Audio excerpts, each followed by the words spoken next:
Okay.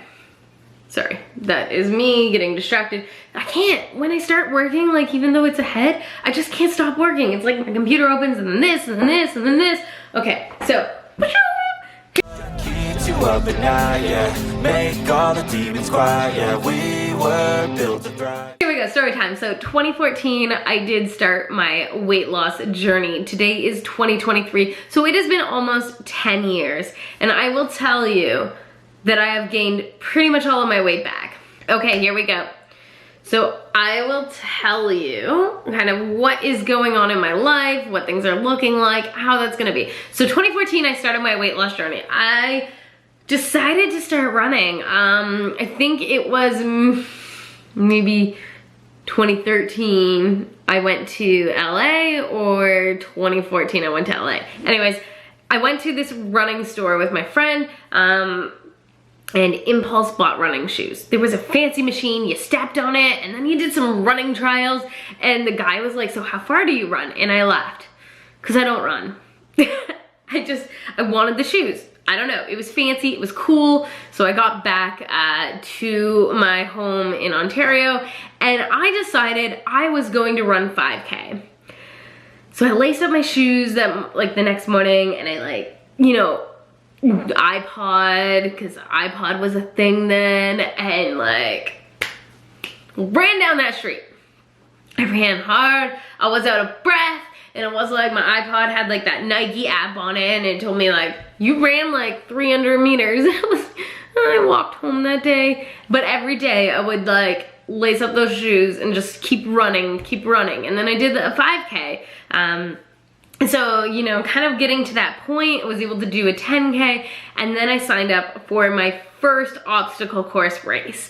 And then on this one, my friends are like, you got no problem, you've been like training, you can do 5K a day, you know, it's like all this stuff. And then I was so excited, you know, I felt like I was so in shape, and I could not run an obstacle course. I was like dying, I had to stop, I was out of breath. I came in like 500th or 600th and something, who knows, and like, I saw this like, there was a photographer there as I was kind of walking, and I thought, this is gonna be an awesome shot of me. Like, man, I have been working out, I am in so much better shape now, and like looking straight at the camera, man, I saw that photo and I realized, like, I didn't realize how heavy I was until I saw the photo. I mean, like, the mud adds like 20 pounds to the camera, but like, you know, I kind of saw that and I was like, wow, I really need to do something.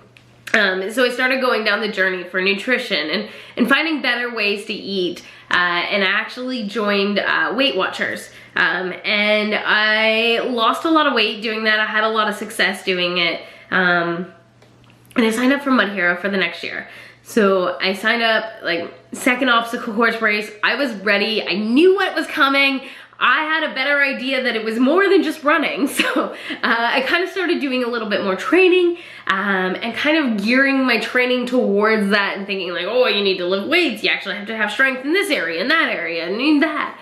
I came in 15th that year. So, you know, I was kind of like, I definitely progressed. I was much faster. I was consistent on my running and all of that, and I was eating healthier. So I started to understand food a little bit more. And I would say through Weight Watchers, I learned a lot of portion control and stuff like that. But I don't necessarily say I learned how to eat healthy. I learned how to change a little bit of my eating habits. I changed like what I was snacking on, because they had 0 point foods. And with that, I would like kind of gear my foods towards that. And that was on the Points Plus program. So Weight Watchers, they change their programs every couple of years. It kind of changes it up. It changes up everything you have to buy, all your tools, all the fun stuff like that. It's not consistent. So anyways, that was with that one, and I did some 0 point foods, really focusing on that. So my snacks would be veggies and stuff like that. I started eating vegetarian more, and kind of building like that diet. And then like if I wanted chips, I'd buy like the little wee bags, you know, portion controlled, rather than buying like a whole big bag of it.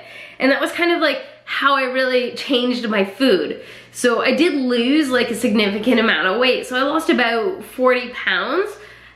with that, and like came in 15th, and I was like, you know, the next time I'm just kind of looking at my phone and I'm like, man, to get like, if you placed in the 10th place, you'd qualify for like the OCR World Championships. I'm like, man, I want to qualify for the OCR World Championships. So it's like, I started changing my workout strategies really. I started doing like plyometric movements and a lot of like of that back and building that and building the strength kind of there, and like focusing really hard on running, getting as fast as I can and kind of going from there. And I was like, I'm gonna get top 10.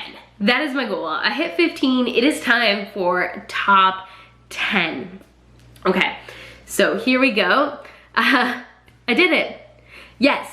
I got first girl to cross the finish line. So I ended up second overall for the females. Someone did have like a faster time. It doesn't say whether they skipped any obstacles or anything like that, but I was the first one across the finish line. I did finish all of the obstacles and all the courses for that. So I hit my goal. But at that time, nutrition for me, like food became a number. Like I was so obsessed with this goal, I couldn't do anything else. So when I think like, oh, I need to eat this many carbs, I need to eat at this time, and all I can see when I see food is a number. Like I can see carbs, I can see fat, I can see all of those little things in there, but I can't see past that number.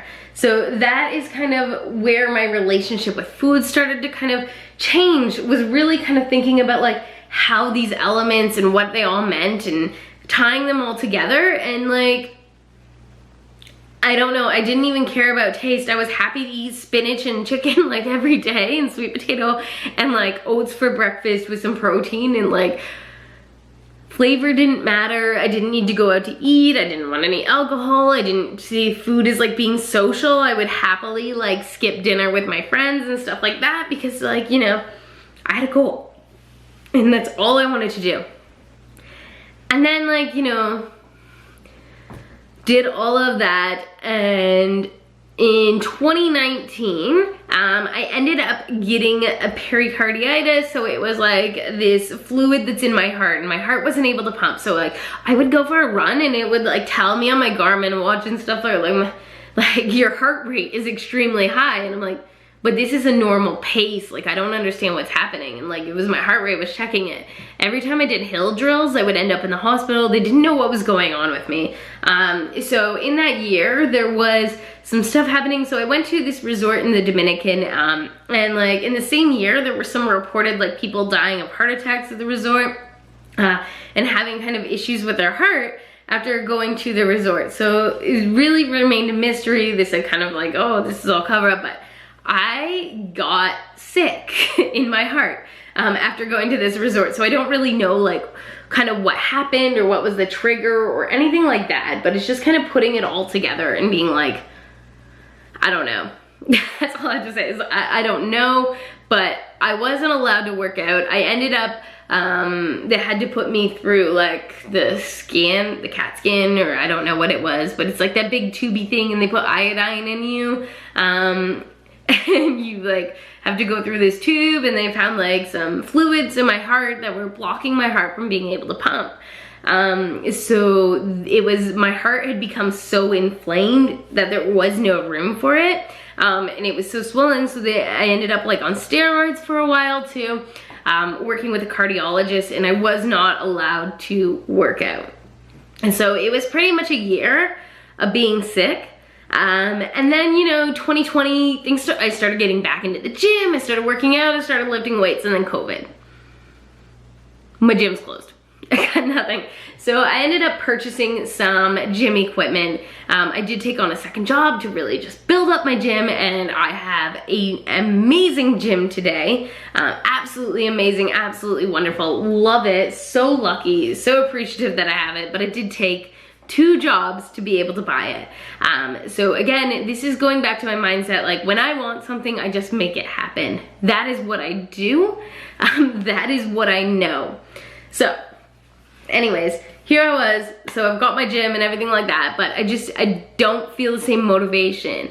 I started studying nutrition, I got my nutrition coaching certification, and what I realized through that is actually that I had an eating disorder. So basically I only understood food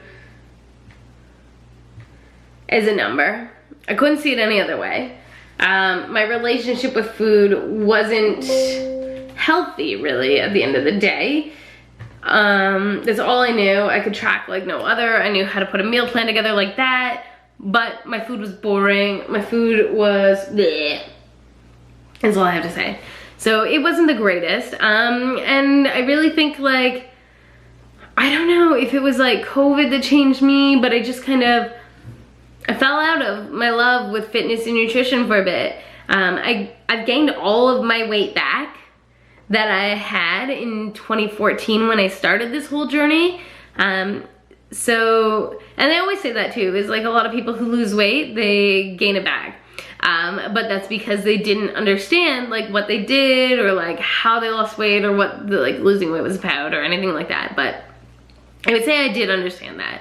I have a really strong foundation for nutrition and a really strong foundation for exercise and well-being and stuff like that too. But what I don't have, I think, is kind of like my mindset, and kind of like, I have definitely that all or nothing mindset. So like, I would say that since 2021 on, I've really been focusing more on building balance into my life, and that's kind of been one of my key principles, is really finding balance, finding a way to enjoy food, embrace food, not being afraid to go out, not being afraid of alcohol. As strange as that sounds, I always consider alcohol a toxin and a poison in your body.